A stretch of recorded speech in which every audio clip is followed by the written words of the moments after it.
Everything's on fire. Everything's on fire. Everything's on fire. Welcome back to the Dynasty Football Show presented by RotoHeat.com. As always, it is Tuesday night. We hope everything's going well where you are. We've got a fun one tonight, and it's already been going off on Twitter because we're getting the heat going with one of my favorite fantasy football creators, content creators, I don't know, whatever you want to call that type of production. Nick Whalen. He is by far one of the best guys in the industry. I know I've only been doing this for a few years, but I listen to Nick. It feels like forever. I was telling Sully prior to the show, I've been subscribing to DTC for a long time, been listening to Izzy and John and those guys, and I feel like I heard you on there, and that's where I started to follow you. I could be completely way off. But I'm glad you're here tonight. I was sad I missed you last time. I was gone when you came on. So welcome. Thank you for coming on and helping us out and joining us tonight, Nick. How are you, my friend? And what's going on in your world? Yeah, thanks, man. I thought you were talking about somebody else. I was like, man, I can't be, that highly regarded. But you know what's cool about the industry is just getting to know people. We were talking before we popped on. I've actually met Izzy and JP and Mo multiple times. JP's wife actually contacted me to go up for his 40th surprise birthday party. So I drove all up to Minneapolis and did that. Like it's really cool. But I think their second guest, like the fourth episode DTC ever had. And then it's been sporadic. And then I was on there for a while. Then I came off for a job and then I went back on. So yeah, it's been fun. But in the end, we're just a bunch of guys talking about football, and it's cool that people want to hear and read what we have to say. It is a blast to, one day be able to do the thing that we enjoy doing, which is just talking about people playing a game. Mr. Sullivan, how are you tonight, my friend? What's going on? Hey, man, I'm great. Thanks for having me back. As always, Nick, thanks for coming back. Super excited to have you on. We had a little technical difficulties the last time, but hey, that happens to the best of us, and we're thrilled to have you back. So Brad and I were talking before you jumped in, and he was mentioning the podcast and hearing you. And I was trying to think of where did I first come across Nick? And you just seem to be one of those guys that I've just always followed on Twitter, always liked your takes. And you're one of those guys that interact with people on Twitter. And that is one of the things that attracted me to you as well. So thrilled to have you on, talk a little bounce back candidates and whatever else might cross our plate tonight. Mm-hmm. Yeah, no, I'm excited. Thanks for having me on. I apologize again the mic died live time, and it was all good, bro. Oh, dude, we've had the most enjoyable experiences over the last year. When we had JJ Zacharyson on, his audio kept going in and out, and then he was getting all fuzzy, and it seemed like for the longest time, whatever could happen would happen. And, we were cursing people. So it was people were like, we feel so bad. I was like, yeah, we're just having fun, man. We're just glad to be here. So as always, folks, we appreciate you guys hanging out in the chats. If you have questions, throw them up. You know that we love you guys and we'll take care of you. As soon as you throw a question up, we'll take care of it. But tonight we're going to talk bounce back candidates. But before we get to that, there's plenty of news and notes, lots of fires going all over the league. So Mr. Sullivan, why don't you tell us what's going on in the world of all the injuries and all the craziness of training camp?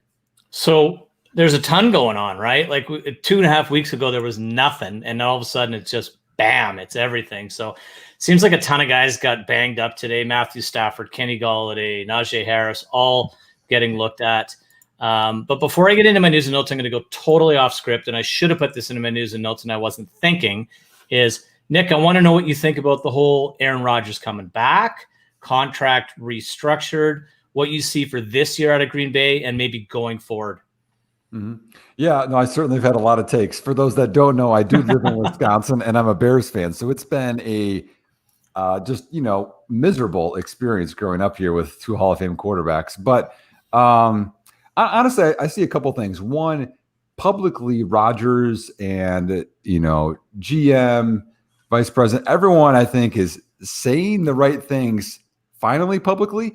But I just wonder what's going on in the locker room wise, because they're going to keep asking, what's going to happen next year? I mean, we just watched, The Last Dance, and I know there's the pictures of Adams and Rodgers. Right. And what happened in the press conferences? Every time Jordan got interviewed, Pippen got interviewed, that whole year it was, hey, what's going to happen after the year? So maybe right now things are great.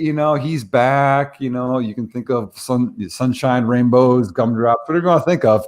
But man, as that wears on, and let's say something doesn't go well, they don't start off red hot. Are people going to be like, oh, hey, so are you going to move on to love? I mean, you wonder if that's going to happen. But fantasy-wise, the biggest beneficiary is Devontae Adams. I think that I saw Adams dropping off a lot more than other people did just because of rapport and just how he works. So that's the biggest beneficiary. But to be honest, you have to see a downtick for the Packers for multiple reasons. One is the NFC North has the hardest schedule of any of the teams. They have to face the AFC North and they have to face the NFC West, the two hardest divisions in football. So right there, scheduling, that's tough. Two, people aren't talking about the Packers' offensive line. Did we remember what happened? NFC Championship game, Rodgers continually getting sacked. Well, they lost Corey Linsley, one of the top 3 centers in the NFL. Great with that zone scheme that they got going on. Replaced him with a rookie center. We'll see how that goes. But again, I don't think he'll be top 5 in the NFL. And then David Bakhtiari, it was terrible. Tore his ACL. Best left tackle pass protection-wise for sure. When is he going to come back? I saw him on the McAfee show saying that he's about halfway recovered. That was in June. So, does that mean October? Does that mean early November? But still missing any games there. That's going to be tough replacing that.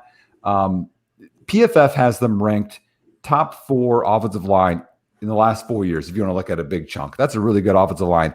They have them as 16th preseason, which that's a downtick. So you think that's going to hurt, some pass protection, lanes for the running backs, et cetera. So I would think just by pure odds, Rodgers wouldn't play the best year of his career again. And then the offensive line's getting worse. So I think a little bit of a downtick, but I think they're still going to be good.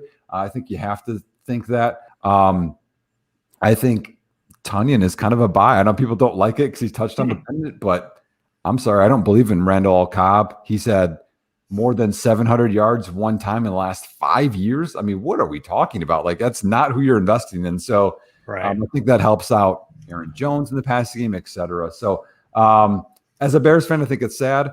But yeah, I think in fantasy wise, it helps him this year. But I think he's gone for sure next year. If you want to look at cap things that I know people are like, the cap's a myth. I don't think it is. The Packers are in the worst cap space of any team in the NFL next year, which you don't normally say that about Green Bay because normally they're really careful. And then they just talk on Cobb's salary, which Rodgers had to restructure and kick more money into next year. They're in rough shape, and that's even re-signing Adams, who's a free agent, Tunyon, who's a free agent. So I think this is kind of, again, the last dance. So if you want to stay in with these guys, you can. But also, if you're like, hey, maybe I want to sell Aaron Jones mid-year because my fantasy team isn't going so well, I can see that strategy too.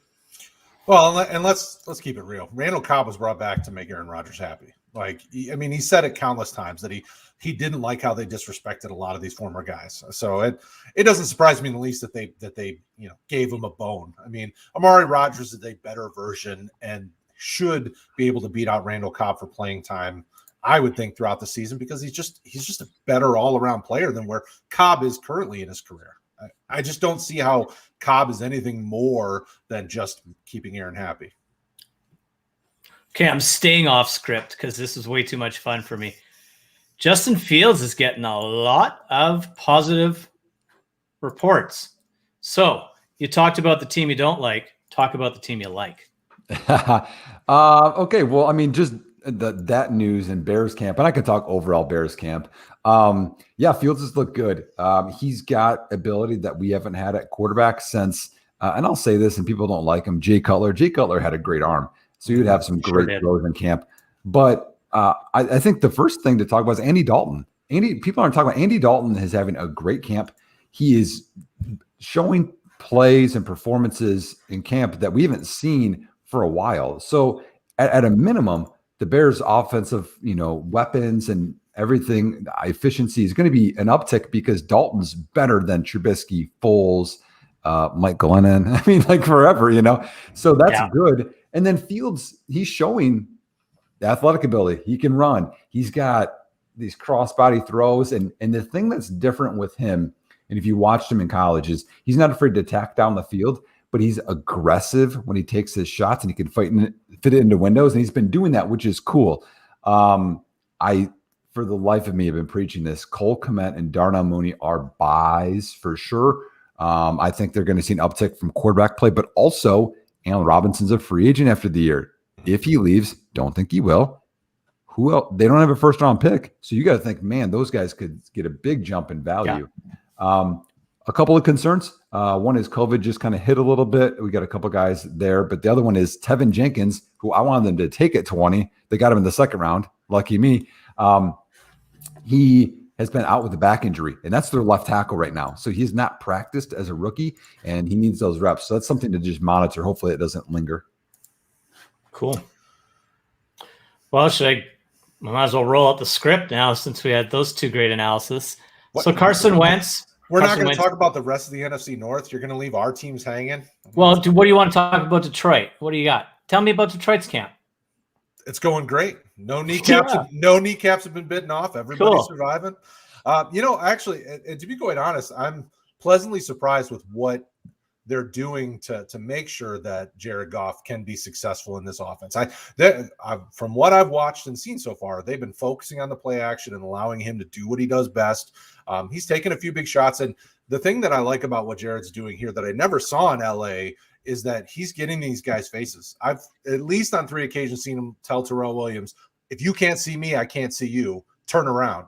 He's getting in guys' faces. And, don't get me wrong. I've never been the hugest Jared Goff guy, but I think at least to get us to the next step, I've been pleased with what's happened so far. And with the Stafford thumb injury, I'm perfectly happy because I've been used to Stafford playing hurt for years. And, if Goff can get through a season healthy, that'll be the first time we've had a healthy quarterback for, probably 5 seasons now. True. So yeah. Quick Vikings camp update. Zimmer's pissed at everybody who hasn't been vaccinated, and that includes Kirk Cousins, Adam Thielen, and Harrison Smith. And all 3 of them have said they're retiring before they get vaccinated. So we'll see how this all plays out. Not loving that much as a Vikings fan. Wow. One side story that's kind of cool is I'm a former college coach. If people don't know that whole thing, I'm as a grunt worker, but I coached against Stafford in his first college game. So we lost for sure. You probably saw the good stuff then, because he only played some of that first game. I was at Western Kentucky, but that's kind of cool. The one thing I think that people don't give enough love to in Detroit, because I think it's again, people just they have their same bias and they continue it. There's one thing that's different in Detroit that I think can change so much in that offense. It's that offensive line. That offensive line has a chance to be top 5 in the NFL. Penny Sewell has looked great. Exactly what you want him to look like. The rest of the offensive line, they're good. And so absolutely. Swift, he wants room. Hey, I don't care. Give Jamal Williams some love. Hey, these short little dump offs, keep Goff upright. I mean, there's a way that you could see this offense being efficient, maybe not explosive, but efficient. And I think that's something that people aren't giving enough attention to. Yeah, I think Goff's sneaky has sort of some sneaky value because I think there's going to be a lot of volume there as well, right? Like, I do think Detroit is better than most think they're going to be. Their defense is still a little bit suspect. But with that being said, they're going to have to throw the football a lot, stay in some games. So, man, if it's dumping it off to Jamal Williams, TJ Hawkinson is like an absolute stud of a tight end, in my opinion. He's the best receiver on that team. There's a lot to like in that offense. And you're right. It all goes back to that offensive line that is arguably one of the best. Well, it'll be interesting to see how Hawkinson can handle the forced double teams that he'll have to fight through, because nobody's scared of any of the wideouts. So now TJ's the guy that people are going to try to take out of the game. And I think that benefits the running backs. I mean, Jamal Williams could easily be the number 2 pass catcher on the team if Williams gets hurt, which he's pretty good at doing. And if Perriman does what Perriman does, I mean, Amon-Ra St. Brown will be nice at some point, but I think it'll take him a little time. I mean, he's looked good in camp so far. And Quintez Cephas is a guy that I liked coming out of college, but I didn't expect him to be super relevant anytime soon. Thought he was raw and needed some development, but guy's angry and he plays hard, So I'm, as a Lions guy, I mean, I'm more hopeful right now than I've been anytime since 2014. I mean, quite honestly, I like the staff. I like what they're doing. They're making good decisions, and they're letting these guys be who they are. Their personalities are coming out, which these guys are going to play hard for this coaching staff. So, if nothing, they'll be interesting. Yeah, and money-wise, Brad, when I look at it, Tyrell Williams is the highest paid, and then people love him. Amon-Ra, I mean, he's a fourth-round pick. We know how that is, Yeah. And they brought in Perryman, who actually, honestly, when you want to combine some of the small stints he's been at, besides last year, he looked pretty good. So how are they looking in camp? And then how is that depth chart right now? Well, right now it's pretty much Perriman and Williams as the guys that they're focusing on. They're getting the most reps with the first team, but Perriman's kind of been an up and down. And the thing that I think that could go well for Perriman is Goff can get him the deep ball, and Perriman is really good at one or two routes. I mean, he's not really that dynamic where Terrell Williams could do more with the route tree. So I think those are going to be the guys that roll out week one as kind of the top two options. But I still think TJ Hawkinson's probably their top target getter early on in the season until they get this rhythm down. Because all training camp, I keep seeing Goff get in these receivers' faces, and they just don't seem to be on the same page. It's early, but that's just what I've seen so far. And I think from a fantasy perspective, the two wide receivers that we're not all crazy about value-wise, they're darn near free, right? So you get the chance to put Williams or Perriman at the end of your bench, at the end of your roster, like Rick has said here. Why not? Because, again, back to the volume that I think is going to be in that passing game, Goff's going to be throwing it to somebody other than TJ Hawkinson. As much as I'd like TJ Hawkinson to get 287 targets next season, it's not going to happen, right? So could Hawkinson get 130 targets? Totally. Could Perriman get 110? Yeah. So we'll see what happens. Yeah. The defense, the back end of the defense is not strong. So yeah. In this tournament, SFB, people have probably heard of it. I got both Tyrell Williams and Perriman and Goff. That's awesome. There you go. And you probably got Perriman and Williams in rounds 18 20. Or 19, 20? Yeah. Yep. And that's fine. That's what you want. And that you want a chance at a guy that can get 100 some targets. Totally. And going back to your team, Sully, it sounded like Yeah. Irv Smith's ready to take the next step. I mean, everything I've heard, it sounds like things are going well for him in Vikings camp. Is that what you're hearing? Do you think he's ready to be legit tight end on this team? I don't know. It's a weird one because at OTA, Zimmer was saying don't expect anything out of Irv Smith this year. And coaches tend to do the opposite at OTAs, right? Like they say, Irv Smith's going to break every record there is known to man. You don't hear a lot of coaches kind of poo-pooing their players like Zimmer did, but he's a bit of a different cat. I think he'll be fine in that offense, but the Vikings will continue to roll out a ton of two tight end sets, and don't sleep on Ty Conklin either. He's quality pass catcher, and he can do some stuff. He's not going to be anything of fantasy relevance on a weekly basis, but if you're in a tight end premium league and you're stuck and he's sitting on your waiver wire, pick him up. He's going to pop every once in a while. The rest of that offense is going to continue to roll through Dalvin Cook. Justin Jefferson is a special talent. I don't think we're going to get 1,400 yards in what he did last year, but I think he'll still be extremely relevant. And Adam Thielen is still a very viable red zone threat. He showed it last year that he was almost completely touchdown dependent, but at the same time, he's a leader in that offense. And hey, maybe D.D. Westbrook can come back and give us a little bit of hope there as our third receiver. But I don't see the Vikings carrying and holding three fantasy relevant receivers for fantasy purposes. Mm-hmm. All Thielen does is catch touchdowns, like an old Vikings receiver you may remember that did pretty well. Isn't it funny how fickle Twitter fantasy community is? Like, Irv Smith sell, like whatever, and then now like, wait, he looks good in camp. Like, I don't know, maybe just like be patient with young tight ends. And let's be real, Twitter has a new RB1 every week, right? And dynasty RB1, not just redraft. Like it's kind of fun navigating all that stuff. Mm-hmm. Well, and it's such an interesting dynamic that Minnesota's going through. I mean, Zimmer's, like you said, a weird cat in the first place. It wouldn't surprise me if things just went off the rails, and it wouldn't surprise me if they push for a playoff spot. Like, I mean, they have the talent on this team. If the defense can take the next step, they drafted some young guys on the defense that are really intriguing. So I don't put your team out of the equation, even though Zimmer is kind of a. I still think we're a 10-win team. Well, can you talk about the defense? Because they've made a lot of changes. They've lost a lot of that core that they had. And they were defensive oriented, and they switched a bit more assets in the offense. Where are they at right now, defensive wise? I don't know. I haven't arguably haven't watched a ton of camp, but Danielle Hunter coming back if healthy is huge. I believe it was it Michael Pierce, Brad, that we signed last year that opted out. I like his game. He has some upside. I don't think Patrick Peterson has a whole lot left, but I think he brings a really nice leadership component to the defense. Anthony Barr, we'll see if he still has any tread left on the tire. There's some pieces there, like Eric Kendricks, I absolutely adore. Harrison Smith, I think, is still one of the better players out there. So there's a lot of really good players on that defense. But man, the last couple of years, they've played like they hate their coach. And, we saw a mass exodus in free agency last year out of that defense that kind of put us into the hole that we were in last year when we were one of the easiest defenses in the league to throw on. There's some pieces that have come back and there's some pieces that they've improved, but I still think there's that lingering.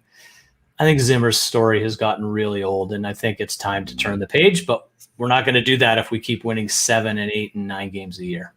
Well, and I think a couple of your rookies, Patrick Jones from Pitt and then Chaz Surratt, I think they could be an instant impact and really help push this defense in the right direction. Both got great motors, very athletic, and I think they will be a huge help to that defense because the issue is, other than Danielle Hunter's injury, is they've needed somebody across from him to help get some pressure going. And they just hadn't had that. Stephen Weatherly wasn't it. I can't think of the other kid last year that people were hyping up. I'd have to look it up. But anybody, any help on the other side from Hunter would be great. So I think, and they went after a good player. Patrick Jones I can't believe he fell to the 3rd round. He's a really, really good athletic kid, does a good job bending and getting around the corner and should be able to help attack. So, the defense is transitioning, but you've got some pieces there. Man, this is way better than news and notes I had planned for this. So this is awesome. I love it. Let me hit one of them, and then I'll give it to you, Brad. So Carson Wentz obviously was injured. Underwent really? What? Yeah. Sorry if you missed that one. Sounds like he underwent a successful procedure on Monday. He's been given a really weird timeline of 5 to 12 weeks before he's back. And then it came out a little bit after that Quentin Nelson basically has the exact same injury and the same procedure, and he's out 5 to 12 weeks as well. So my question is, what does this do to Jonathan Taylor? What do we expect from Jacob Eason? And what do we expect from the Colts in general? Nick, I'll let you roll with that. Oh, geez. Thanks for that one. It's all on you. If we're honest, I didn't have very high expectations for Carson Wentz. So I'm not a huge Jacob Eason fan, but he's okay. He's got some talent. I think what they're going to have to shift to is lean on this really great defense that we have, this ball control offense, make it conservative to see what we got. Let's not forget the receivers I like Michael Pittman. I'm not a Paris Campbell fan. What does T.Y. Hilton have left? My alma mater, Jack Doyle and Mo Alley Cox. What is that? So they don't have a lot to threaten you pass-wise anyway. So they're going to be this efficiency type of offense. Quentin Nelson losing him, that's huge. He's the best, I would argue, maybe best offensive lineman in the NFL. But as I told you guys beforehand, your notes made me want to stir up Twitter a little bit. We're hearing all this, sell Jonathan Taylor. Oh my gosh, Nelson's gone. What are they going to do? Do we forget how good the Colts offensive line is, even outside of Quentin Nelson? Again, you're hoping Eric Fisher comes back from that Achilles, but you have 2 top 15 tackles in the NFL. You have a top 10 center in the NFL. And then, the guards, now you have something to work with. I think the right guard was top 24. Again, this is all PFF grades, but PFF has them as offensive line number 2. Again, that was with Nelson. Okay. But as I pointed out, the Green Bay Packers lost David Bakhtiari, ACL on December 31st. When will he be back? And then we talked about Corey Linsley, but people don't discount Aaron Jones at all. So it's like, if you're going to care about injuries to one line, you should do it to all lines, et cetera. So to me, I think this actually may help Jonathan Taylor's value. They might not be passing as much. They might be just handing him the rock continually. And, maybe there won't get as many passes to Nyheim Hines. So I'm not panic selling at all. I think Jonathan Taylor takes his step. I think he's an absolute stud. Cool. Brad, what do you think? Well, and the other name that we're not thinking about here, if Indianapolis does want to lean on the run for a little while because of the young quarterbacks, Marlon Mack's coming back from injury, and he was going into the season last year as a projected RB1, a guy who's not been bad. I mean, it's not like he was amazing, but he wasn't terrible either. So, I mean, they could easily, I mean, they're 3-4 running backs deep on this roster. They could easily lean on the run to set up the pass and allow the young guys to be able to, to work the clock, slow the game down for them. I have no problem with what they're doing. Take the long approach and see what happens. Let Eason and Ellinger play it out, see who can take over QB1. Because I like Sam Ellinger. I mean, the kid, doesn't have the biggest arm and isn't maybe necessarily the prototypical starting quarterback, but he could manage the game for you if you needed to. If Eason couldn't quite get it, I'm not concerned. These guys can hold the fort down until Carson comes back and Q comes back. Brad, did you see the Nick Foles press conference? He wants to be with Frank Reich in Chicago. We don't want him. We want to get that salary off the books. Is it happening? Nobody's taking that salary on. I mean, the only way that's going to happen is if Chicago says, "Listen, we'll eat some of the money. We'll help pay for it." I mean, just kind of like what Houston just did with Green Bay for the Randall Cobb deal. I mean, and it could happen. If that happens, that tells you that Carson's more like the 12 weeks recovery time. But they drafted Eason in like the 3rd, 4th round last year. They drafted Ellinger this year, late 5th, 6th round, something like that. I mean, why not give these guys a chance and see what you have? Because worst case scenario, you say, listen, our quarterback got hurt early. We threw in the young guys. We did the best we could. Let's look to next year. I mean, why waste the money on a guy like Foles unless they're confident they can get to the Super Bowl with this roster? And I'm not confident they can do that. There's a lot of good teams in the AFC. Why kill your salary cap? The last time that Foles and Wentz were on the same roster. that was a long time ago. That was quite a few years now. I mean, that's part of it too. I mean, you have to think that Wentz maybe doesn't want Nick Foles. Yeah, no kidding. He got hurt just because a rumor came out about Foles coming. Exactly. Wouldn't you rather go Marcus Mariota or Gardner Minshew route if you really truly needed to replace your quarterback than Nick Foles? Minshew could throw it over a mountain. I saw Uncle Rico throw. I mean, that's easy done. Fair enough. All right, Brad. Do we have other news and notes? I'm sure. Take control of your show, Brad. Jeez. No, you know what? We're having fun. Listen, it's man. Camp. We got to be loose. We got to have fun. The season's coming up, and once we get to the season, it's going to be hot and heavy, streaming like every 20 minutes. Listen, we're going to have fun tonight. We're going to relax. And there isn't really any other major news and notes. Although I do want to talk the Michael Carter stuff because I've been a Michael Carter truther this whole time. So I want to bring it up because I don't know Nick's opinion on Carter and the Jets situation. I liked both Javonte Williams and Michael Carter, but people seem to be, come rookie draft season, lower on Carter. I mean, I drafted him in multiple leagues in the 2nd round, and I'm like, this guy's probably their RB1. Nobody's more talented on this roster. The guy produced nearly the same type of production as Javonte Williams at UNC. Mm-hmm. Like, what's the difference here? So, Nick, what's your take on Carter, this Jets offense as a whole? I mean, we've seen some big plays from Zach Wilson in training camp, so maybe he can do some things to take some pressure off the running game, but how are you feeling about them? Well, overall, I think I'm excited for Jets fans, for the Jets, because you have a new coach, you have a new quarterback, you got my boy Corey Davis there. I was an Elijah Moore fan before it was cool. He was my wide receiver 4, by the way. If you want to take notes, T. Higgins was my wide receiver 4 the year before. But anyways, and then, they kept Crowder, which I think is a smart move with some young guys there. You want to keep a vet who can keep things going. I also am a Denzel Mims fan. I liked his film as well. So, I know that, again, just like this Irv Smith stuff. Oh, sell him. He's nothing. Like, okay, so he's 6'2" and super athletic and runs good routes. I'll keep chasing those guys on the cheap.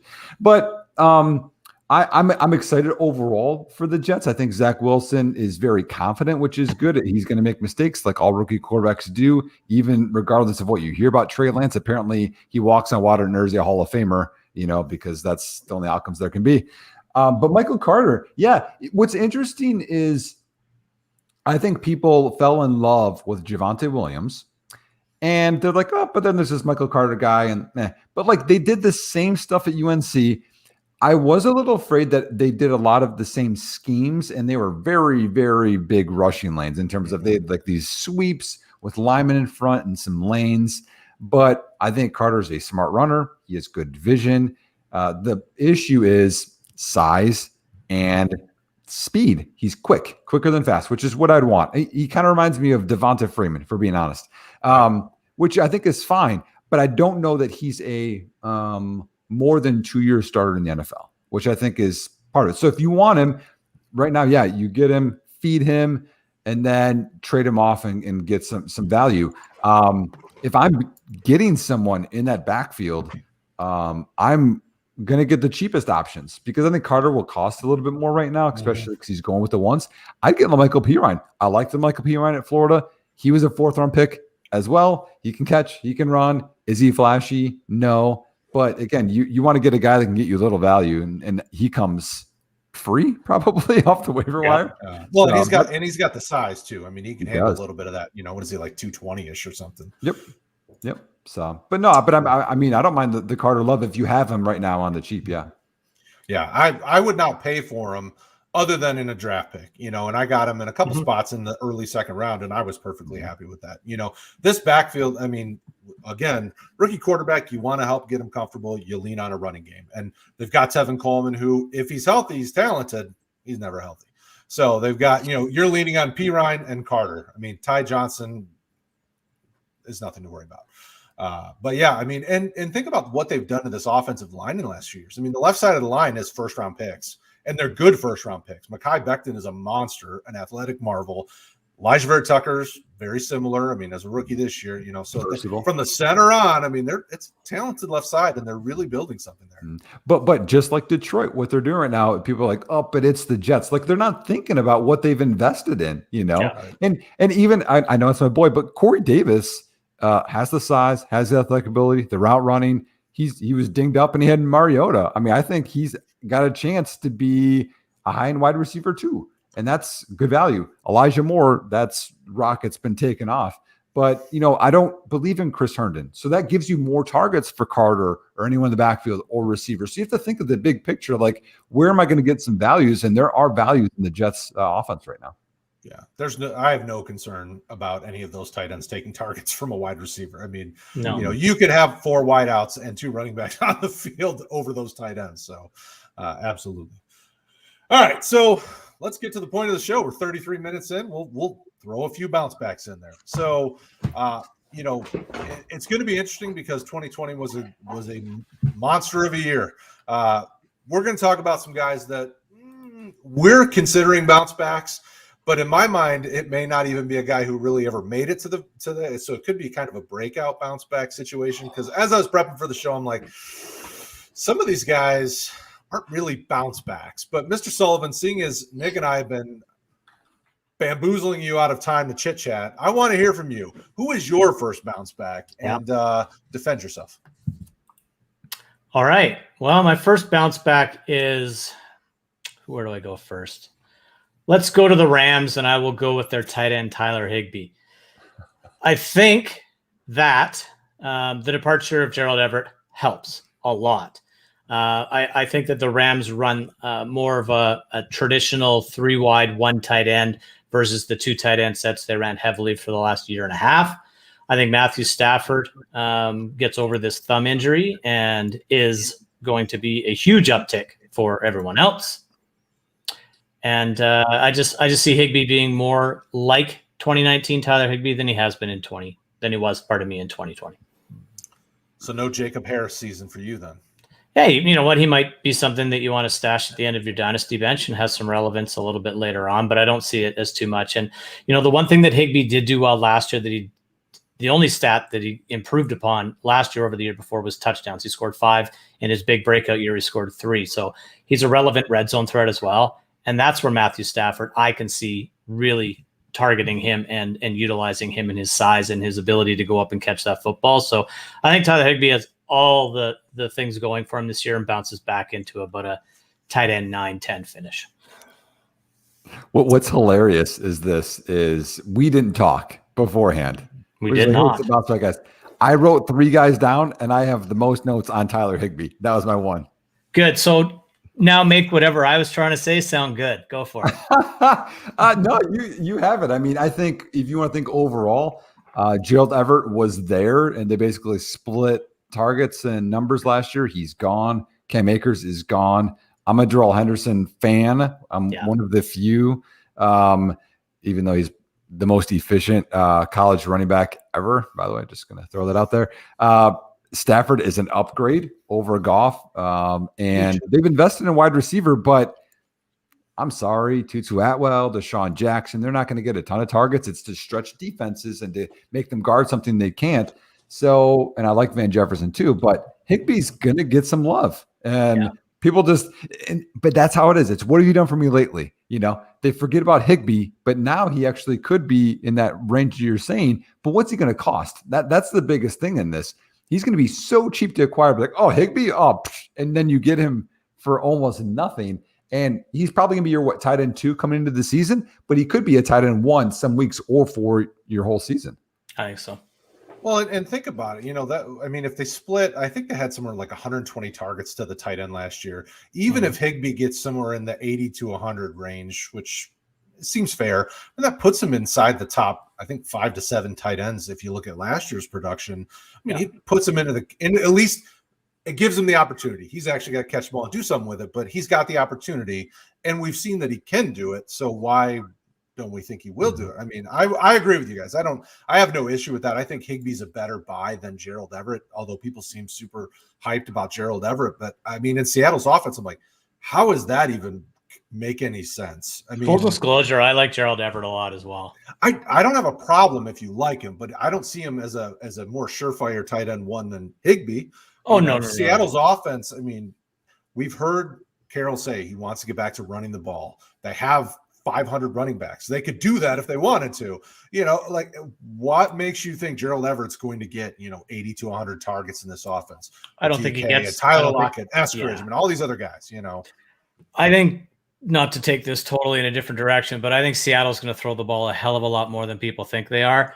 And that's what kept Russell Wilson in Seattle. Is they're going to, for lack of a better term, let him cook more, and where he's going to throw the ball a lot more than we think. I can't argue that, but that offensive line, I just don't know. Its pass protection numbers are pretty rough. So it's been terrible forever. I can't argue that. But, hey, you only care about some offensive lines, not others. Remember we talked about this. That's right. Oh yeah, I forgot. My bad. Indies. Nobody's been hurt though yet. Just Indies. We can't set fires yet because everybody's healthy there, at least at this point. True. All right, so Tyler Higbee's off the board. Nick, who is your next bounce back candidate? All right, mine's gonna be a little bit of a different flavor. Okay, I'm gonna say Travis Etienne, and you're like, what rookie? He's got hype, and here's why. Before this season or this last season, 2020, if Travis Etienne came out, he was going to be my RB1 ahead of Taylor, ahead of Edwards-Helaire, who, by the way, I liked him before it was a cool thing, and then it wasn't a cool thing again. Swift, Akers, etc. He was my RB1. So let's talk about why is this a bounce back? Okay, so just a few notes over here. So Travis Etienne finished his career at Clemson, again, Power 5 conference, with 7.2 yards per carry. He finished 11th in NCAA history. Again, as I referenced earlier, number 1 on that list is Darrell Henderson. But 11th is pretty good, okay? But that's with his last season being at 5.4 yards per carry, which was the worst season of his career, his senior year. So he started off on this huge note and then came down, still had 14 touchdowns. And, I know the COVID and all the stuff going on. So if you want to compare him to Taylor and some of those guys, okay? So Etienne, prior to this last year, was averaging 7.8 yards per carry, okay? How were some of those other great running backs in that class? Taylor. So again, Etienne was 7.8. Taylor, 6.7. Dobbins, 6.2. Dillon, 5.2. Swift, 6.6. Akers, 4.9. Najee Harris was 6.1 at that point, okay? Helaire, 5.7. Significantly better. Touchdowns. Etienne had 56, Taylor had 50, and the rest were 38 or lower. And in terms of yards, he had the 4th highest yards. But again, his carries were low because, again, he was so efficient. Insane numbers. Okay. But we just think about what happened this last year. And then all of a sudden he's getting all of this love in the passing game. He's now a receiver because apparently Urban Meyer wanted Kadarius Toney, blah, blah, blah, blah, blah. Okay. We just saw a report where they talked about how he got some snaps at wide receiver to change his game up a little bit. That's a good thing. Have you played PPR? Do you know how good it is for running backs to get targets? Yeah. The biggest issue with this whole thing is he had a down senior year. People that's fresh in their mind. Najee Harris is way better than everybody else. But okay, we forget what early career Travis Etienne was, which was a monster in terms of scoring touchdowns.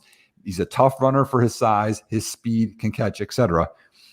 And people liked James Robinson. Okay, but guess what? You're not the Jaguars coaches or GM. You're not. They drafted a running back in round 1. They made their call. Okay. Mm-hmm. If you're a new coach, you're like, you know what? I want to draft this running back in round 1, but I don't really want to play him a lot because I like this undrafted free agent that did good the year before. Doesn't happen. Okay. So you need to get out of your own bias and say, hey, what are the logical things that are going on? Logical things say that Travis Etienne is going to eat. He's going to get targets, which is huge in PPR. I think he's going to blow up. He scored 70 touchdowns in his collegiate career, and I believe he ran for more yards than anyone in SEC history. So maybe he didn't dominate in his senior season, but man, he still had a pretty damn good senior season when you compare it to everyone else like you did. So I wonder how he's going to be used in that offense. Everything they've said and everything they've shown us is that he's sort of the third down back, and he's going to be heavily involved in the passing game, and James Robinson will still be involved. I do believe James Robinson is still involved, and I do believe he's somewhat fantasy relevant depending on the acquisition cost. But Travis Etienne is a very exciting player for me. I'm not as high on him as you are. I have a little bit of concerns of his ability to get to the edge and take it to the house at the next level like he did with somewhat ease at the collegiate level. But I still think that, and hey, he's kind of knows his quarterback too, right? So that's another plus. So I think I don't know if he's a bounce back, a breakout, or an offensive rookie of the year candidate, but he's electric and he's going to be fun to watch.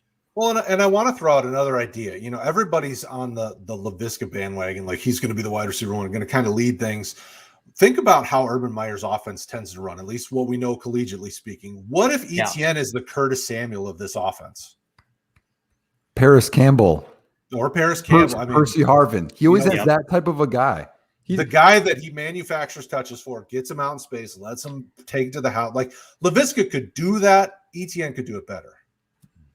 Well, that's why he wanted Toney, right? Like that's what he wanted Kadarius for. That's exactly the role that he wanted him for. So I'd still would have rathered Etienne over Toney. 100%. 1,000% with you on that one, Brad. Of those two, I'm sure. But so I'm with you on that. Etienne, I don't know. I've not tried to acquire him in trade. I know in most of the drafts that I remember, if I remember correctly, he was still an earlier first round pick in most of the rookie drafts that I remember. So I think the acquisition cost was, he wasn't running back one. Obviously everybody went on the Najee bandwagon at running back one, but he's still a very worthy pickup. If you can target him, go after him. If people are still down on him or maybe not believing in the hype, they didn't spend a first round pick on this kid for nothing. Exactly. So we only got 15 minutes left, Sully. So I'm going to forgo me because I want you to be able to go to your next guy. Because I know you have a couple. Okay. So who is your next breakout candidate, bounce back candidate? I guess I got two, and I don't know, and I'll let you guys pick which one would I go with. I got Lamar Jackson and Ezekiel Elliott. Zeke's one of mine. All right, so I'll go Lamar real fast. So Lamar Jackson had a ridiculous MVP season. He was incredibly he put up a pace that was totally unsustainable when it comes to touchdown rate, number of touchdown passes that he threw. I think he had 3 games of 5 touchdowns or more, and all 3 of them he threw the ball 20 or less times. So he wasn't going to do that again. So, but the biggest concern is he only threw for 3,100 yards in his MVP season, and he's followed it up in his second season, threw for a little over 2,700 yards. He ran for 1,200 yards as an MVP, and somehow we're disappointed that he ran for 1,005 yards last season. Rashad Bateman, Tylan Wallace, Marquise Brown, Mark Andrews. That's 4 pretty darn good guys to catch the football. Sammy Watkins apparently is on fire in camp. I don't know how long that's going to last. I don't expect Lamar to target his running backs because he just doesn't. But the 17th game with that receiving core, I think he can throw for 4,000 yards, and I think he can be a top 3 to 5 quarterback again. Well, Marquise Brown is already hurt from what I've heard, which is good for Rashad Bateman. That gets him more playing time and more opportunity. Like, he's the X factor in my mind. Him and Tylan Wallace really bring another level to this wide receiver group. If Lamar Jackson can improve the accuracy and some of the decision making and not be so quick to want to run the ball, I would love to see him stick around the 1,000-yard mark, but not try to force feed the run. Right. I want to see him get these guys out in space, let these receivers do what they do. Rashad Bateman is a big play threat. Tylan Wallace could be a nice piece, as your wide receiver 4 or your target number 4 behind, Brown and Rashad and Mark Andrews. I mean, I like the idea. I don't know if I see him as, I think his ceiling for me is around like 3,500 yards passing and around 1,000 rushing. I feel comfortable saying, I think he can do that just fine. But, 25 to 30 passing touchdowns and, 8 to 10 rushing touchdowns. I mean, that's quality quarterback production. So he just has to throw for 236 yards a game and play all 17. That's 4,000 yards. That's pretty obtainable, isn't it? Maybe. with Lamar, I would never say completely, but I mean, I think Greg Roman's more of a problem than Lamar Jackson, but that's a whole other story. That'd be my point. I mean, we know what Roman is. Roman runs the ball more than anyone. Very creative with everything he's done everywhere that he's been, but he doesn't throw to running backs, designed wise, anyways, and he doesn't feed as many passing attempts as you'd like. The biggest thing I think with them is, how are they going to evolve? They've added all these weapons. They're going to surround Lamar, which I'll be honest, I was not a Lamar truther. I think I had him as my quarterback. And again, I'm about honesty, quarterback 6, I think, in that class. Wow. Great runner. Probably the best runner I saw in college football history for a quarterback, better than Vic. But just in terms of the accuracy and reads, I just didn't see it all there. He's impressed me more. But what's happened? He had this great year. And then defenses adjusted. He was a half a yard less in terms of yards per attempt, half a yard less in terms of yards per carry this last year. Now what? Okay, not Baltimore. Your move, because defenses are adjusting and you got to do something. So,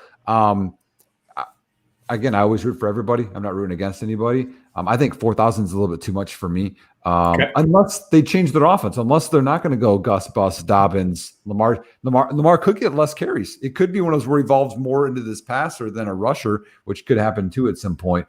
But here, I'll give you this part. He's at least the most volatile because he could do that. Where some guys, I don't see some people blowing up where they do have that rushing and passing ability. And mainly the passing ability was there. I mean, his touchdown percentage was 9, which was insane. His MVP year, because people were so worried about the run. They had all of the motion and things going on really confused defenses. So yeah, interesting, Sully. We had 2 of them the same, and then this one we were very different. Man, I was when we hit the first one, and I was wondering if we would go 3 for 3, but I'll let you bring us home with Zeke.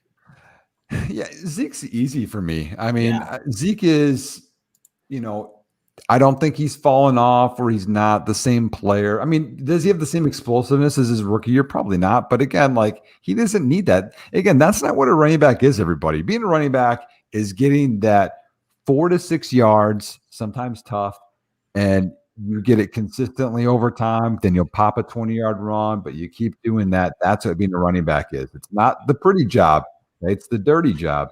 And Zeke last year had his lowest yards per carry, yards per reception, low touchdowns. I mean, it's like the worst case scenario. Again, what was it? Ben DiNucci and, Dalton for a little bit and whoever else they had. Garrett Gilbert sprinkled in there. Basically it was like the witness protection program. Whoever you can bring in, we'll throw them in there and see how they can do. But and offensive line, again, wasn't as good. Again, I'm one that offensive line matters. Okay, that's why I'm down on Najee Harris as well. But I think he bounces back. I mean, you can't have career lows in all of those areas and think that's going to continue to happen unless you think Zeke Elliott is just done. He's toast. which I don't think he is. He looks a little lighter this year. I think that whole Dallas team's a little bit, they got a chip on their shoulder. And you cannot stack the box. That is a just lightning passing attack. Even at tight end, Jarwin looks good too. Yeah. So you have to think lanes are there for Zeke. He'll eat. And if he doesn't get as many touches as normal, he'll get more touchdowns, which that helps too. Totally. And what I really love about Ezekiel Elliott is he fumbled more times than he ever had in a season last year. All of the metrics that you spoke of. And he was RB9. We make it sound like the guy finished as RB 52 or something. It kind of looked like he quit a little bit towards the end and he didn't really get into it that much. This guy was averaging over 22 PPR points a game in the first 5 weeks, 4.5 of those with Dak Prescott. The other rest, his average dropped to 11.3. But CeeDee Lamb went from 11 to 32. Amari Cooper went from wide receiver 7 to, I think, 26. Like the whole offense went down, as they should, when they lost their leader and their franchise quarterback in Dak Prescott. And to your point as well, Nick, where I think he scores more touchdowns, I don't think Dak's rushing in as many touchdowns in that red zone as he did before. I want to see what that ankle looks like from a mobility standpoint. So I think they feed Zeke like crazy inside the 10-yard line, but even in the red zone in general. Mm-hmm. Bradley. Ezekiel Elliott. If people are down on him, they're just mad. When That's you look true. at the running backs in the game, there's very few that are truly elite on the level of a guy like Zeke, and you just can't discount that. I know that he's got all his personality quirks and things that people want to point at, but he's a hard worker and he brings it when he's on the field. So I never discount a guy like Zeke. I never thought he dropped off to bounce back. That whole team was just a nightmare last year, and you can't. Once your quarterback goes down and then you start losing other pieces, it's tough. And they worked hard to try to solidify that. What is it? 2 draft picks in the top 5 rounds for the offensive line. Obviously, hopefully healthy guys come back. They added, just across the board, I think the team is in a better spot. The defense getting right will help the offense. You added in playmakers like Parsons and things like that. That'll help the offense as well. So I have no issue if you want to say he's a bounce back, but he was a running back 1 last year. I think he'll be a running back, probably be a top 5 running back pretty easily this year, as long as everybody stays healthy. I got no problems with that. Are we all at all concerned about Tony Pollard's role getting bigger? I wish it did get bigger. I think Pollard does a pretty good job if you get him the ball in space and let him do some things, but I don't see him eating into Zeke's workload much. So yeah, I don't know if there's a whole lot of running backs that get the ball in space that don't look good.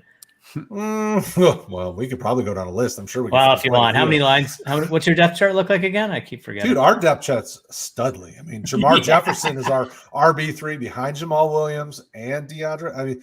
Our running backs could all be involved. You have my favorite undrafted free agents this year, without a doubt. Except for Sage Surratt. I really was sad that we picked him up. I'm not a big Sage Surratt fan. Alliteration.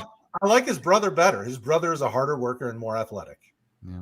If the NFL was only stutter and goes, it would be De'Ami Brown and Sage Surratt for Hall of Fame. That's literally the only move Sage Surratt has. Well, is that not a De'Ami Brown fan either? More than Sage Surratt, but that's their number one move. You got to have more in the arsenal than stutter and go. Yeah, I think McKinley from Notre Dame has a better chance of making the roster than Surratt does. But McKinley, at least, I think, is a hard worker and does a pretty good job with the few routes that I did see him run. He doesn't have a very, he's a free agent, college free agent. So wasn't very, he's not Chase Claypool. But all right. We got 5 minutes left. And I want to bring up a guy that I don't necessarily, bounce back is a guy that I think fell off and is going to come back. This guy hasn't ever produced, but we're hearing good things out of training camp about Drew Lock and maybe starting to take this thing seriously with the competition that's come in. So I want to know how you guys feel about him. He's a guy that I thought was immature coming out of college, but I thought had at least the tools to be able to do it at the next level. Cortland Sutton coming back healthy. Jerry Jeudy year 2. I'm a huge Sutton fan. He would be a bounce back guy for me, but he never fell off. I don't blame the injury. Sutton is the man. So I've bought him everywhere I could if I didn't already own him. I think I'm only missing one roster. Yeah, seriously.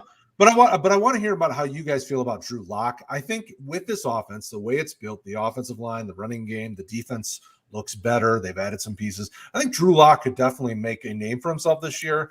Teddy Bridgewater, unfortunately, Teddy Bridgewater's there, but I see that as more a challenge for Drew Lock to overcome. And it seems as though so far in camp, Drew Lock has been overcoming it. Nick, what do you think about Drew Lock in this offense? Do you feel like he could do something? I don't even know how you feel about Drew Lock, period. Talk about Drew Lock.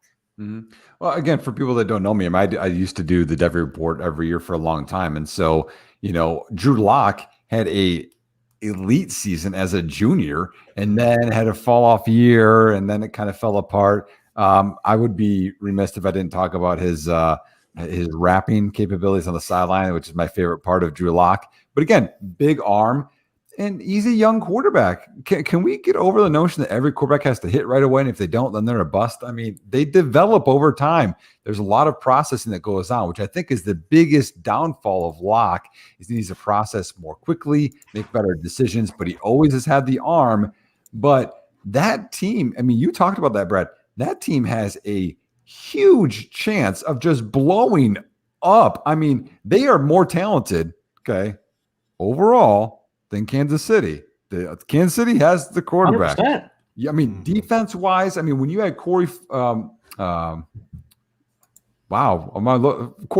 right? And then who is the D lineman that they got from Tennessee? They traded nothing to get him. Oh, you're talking about Kyle Fuller, and then they Kyle Fuller. Why did I think Corey Fuller? Kyle Fuller, and then who is the D lineman? Wasn't that Dre? Was that Draymond Jones, or was that Mike Purcell? D lineman. Sorry, you can look up. Anyways, they added two very good defenders to a already good defense. We already know all the weapons they have on offense. They upgraded the offensive line quite a bit as well, which is huge. Philip Lindsay didn't fit that scheme. They went away from zone, went down to power, which is good for Melvin Gordon and Javonte. They can get downhill and go, but they needed a better offensive line. So when you can pass protect better for Lock, give him more time to process, and those receivers, again, can take another step. Judy's on fire. You got Hamler, etc.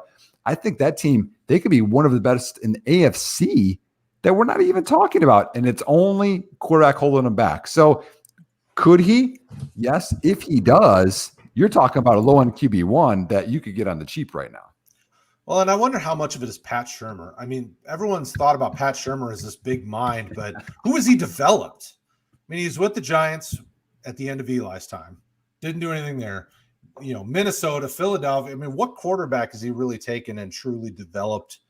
Fangio's a defensive guy. What quarterback has he developed? I mean, what are we doing here? You've got Bridgewater and you've got Locke, but neither one of these guys have from what I've seen, a guy that's truly developing quarterbacks leading them. So it's okay, how much of it is really the player, the coach? I mean, that's really where my biggest concern with Denver's quarterback situation is. I just don't know. Pat Shurmur got the best out of Sam Bradford. Pat Shurmur got the best out of Case Keenum. So those are the answer to those two questions. Drew Lock played 5 games as a rookie. 5.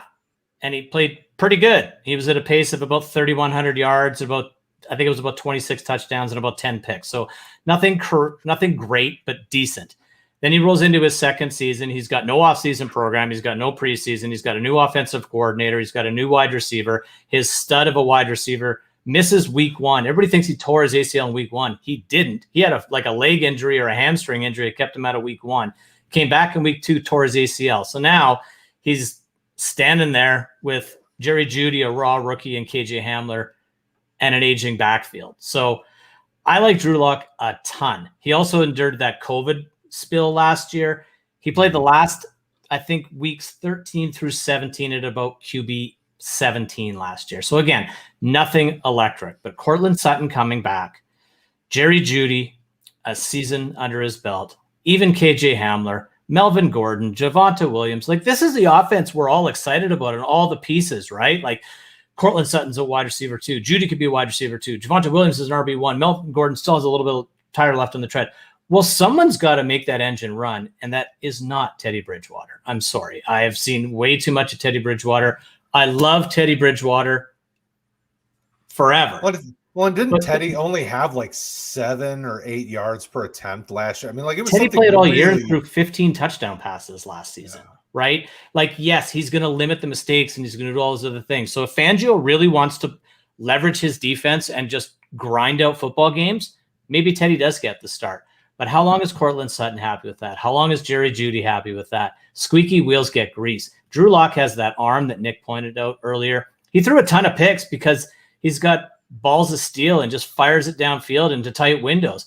Yeah, he's got to learn how to do that. But that's where Shermer comes in. He'll leverage him a bit. And I haven't even talked about Noah Fant yet. Like, holy crap, this offense is loaded. Love Drew Lock. I think he's got an outside chance of being a top 12 quarterback, and I know everybody thinks I'm insane, but I do. No, well, I brought him up, so obviously I wasn't far off. I mean, my concern for Locke, the player, is when you watch him read from reads number 2 to like 3, it's really slow when he has to go back across the field. Like when you're watching his eyes kind of move around. That's really the only issue I saw last year when I rewatched stuff on him throughout the offseason, is it seemed like things were just slow. Like Nick said, he's got to speed up the processing. And that's really where it comes in. Now, Teddy can help him with that. Teddy's he's a smart quarterback. He just doesn't have some of the physical tools that Locke has. So, if you could mash them two together and they could feed off each other, then maybe you can make Locke the better version of himself. I mean, that's my hope. The D lineman they traded for was Drew Casey, Pro Bowler. Oh, Casey. Oh, yeah. So, like, you had him and you had Kyle Fuller. I mean, that's a lot to Von Miller and Chubb. I mean, they have a crazy good defense. So, I'm with you. Football team. I got Drew Lock late in SFB. I was one of the latest to draft a quarterback, and I went Darnold, Goff, Lock, Taysom Hill. That's awesome. Nice. I waited a while for my SFB team as well, but I think I waited long enough and just took Jalen Hurts. I think Hurts was my quarterback one. I think my first 3 picks. I waited way long. 3 of my first 4 picks in the Scott Fish Bowl this year were Saquon, Akers, and I think I picked Stafford pretty early too. So 3 of them are already banged up. One of them's gone. But hey, I tend to try to go off the rails. Like last year, I went tight end. I think I drafted Kelsey, then Kittle in rounds 1 and 2 last year, and this year was very similar. I went, I think I went wide receiver, tight end, or something. It was. Hey, Sully, I'm just going to take some notes here. Who else did you have on your SFB team? I'm just saying I'll trade them because they're going to get hurt. I went pretty running back heavy. So I picked out of the 12 hole. I passed on Justin Herbert, and I went with Saquon, and I took someone before Saquon. I can't even remember who the hell it was. Talk about something real quick. Well, I am. It's the end of the show. I'm going to talk about the end of the show. I've got an interesting nugget if you guys want to go ahead, throw it out. Okay, so this is something I brought up on Twitter and it got no love, and I thought it was really interesting. So Jacob Rickroad, not sure if you guys follow him. Him and Izzy, I think, are 2 of the people I've argued more on Twitter with over the years than anyone else. But I respect the heck out of him, and that's why we debate, and I learn a lot from him. So he brought up something that was like, oh, it's interesting, that I did some research and I went further with it. So the 2020 and 2011 season are very unique in terms of the NFL because both years had either COVID or like a semi-lockout or something right in front of it. And then right after it, there was a huge boom in offensive football. So I took quarterbacks in one of my leagues, just their production. So it doesn't matter what it is. It just, how do they produce? So in terms of 500-point seasons, I looked all the way from 2008 to 2020. And those 2 years, 2011 and 2020, the only years there were multiple 500-plus point producers, the only time there was multiple 475-plus point producers, and the only time that there was more than 2, 450-plus point producers, 2008 to 2010, 2012 to 2019, all were single, or there's 2 at 450, like significantly different. So if we're talking about like 450 plus, it goes from 2008 and up 004 1 2 2 2 1 0 2 1 6. Like those 2 are like whoa. So what does that mean? That means to me that those 2 years defenses had less time, I think, to prepare with their new personnel, to see what's going on, and to react to what's going on with the offenses. And so what's going to happen now just like what happened after 2011. I think we're going to see this downtick in offensive football and quarterbacks. So when we're projecting all these crazy numbers, and like to me, Trey Lance is going to get 1,000 rushing yards, which a rookie has never done, by the way. And, no quarterback outside of Matt Ryan's thrown for 30 touchdowns with Kyle Shanahan since, besides Matt Ryan, you have to go back to Matt Schaub with another Hall of Famer and Andre Johnson. Like, people are throwing these unrealistic numbers out there. You need to remember that I think offensive football is going to take a downturn this year. So really interesting stats if you guys dig in. I totally love that. And there's two things that really jump out to me when you look at the 2020 season. Standing there under center, being able to look at my wide receiver who's lined up out wide and speak in a normal voice and he can hear me. That's one. And number two, how much we saw the holding penalties almost disappear for the first half of the season and then kind of come back in the second half. So you put fans back in the stands, and now I'm going to have to change up the cadence and everything else behind the line of scrimmage. And we're going to kind of call holding like we always should have. Yeah, I think we're looking at some regression across the board as well. It's a good point. There you go, people. So just know we said it here first. Nick nailed it. Don't be excited about offense because it's going downhill. IDP. Say it with me, people. IDP. I don't even know how to spell that. How dare you? Canada. So true. Canada. All right. So with all that great information, the show is over. We're done, people. We thank you guys for hanging out and having some fun in the comments with us. And Nick, as always, I'm so thankful that you could come on and give us some time tonight. The floor is yours, my friend. Tell everybody what you got going on, where they can find you. Obviously, Twitter's below your name, but what you're up to these days. And the floor is yours, my friend. Oh, thanks. Let's see. I just got back from a trip from Alaska. That was pretty sweet. Right now I'm coaching high school football. That's my focus. I'm still doing prospect breakdowns with Dynasty Nerds. That's going to start up actually next week. We're going to start looking at prospects for next year. And then I still do the DTC podcast and argue with Izzy every week, which is always fun. I do. I love Izzy. He does a good, because you can tell he wants to fight with you, but he brings good information. Like, he's prepared and you get his best. So it's awesome. Mm-hmm. I thank you. It's great. Make sure you follow him because he has a wellspring of knowledge and he will bust your chops on Twitter. He will throw out some hot stuff and try to pull your leg. So make sure you give him a follow. Mr. Sullivan, thank you for hanging out with me again, as always. Thanks, man. I don't know who's on for next week. Do you know off the top of your head? Yeah, it's our front yard fantasy buddy, Josh. I'm going to be on vacation next week. All right. So make sure you guys tune in because we are bringing the front yard fantasy guys back on to have a fun conversation, and I'll see if I can bust Josh's chops. We love you guys. Have a great night and take care of yourselves. Don't forget, Monday night, IDP. I'll be back on with Craig, and we'll talk to you soon.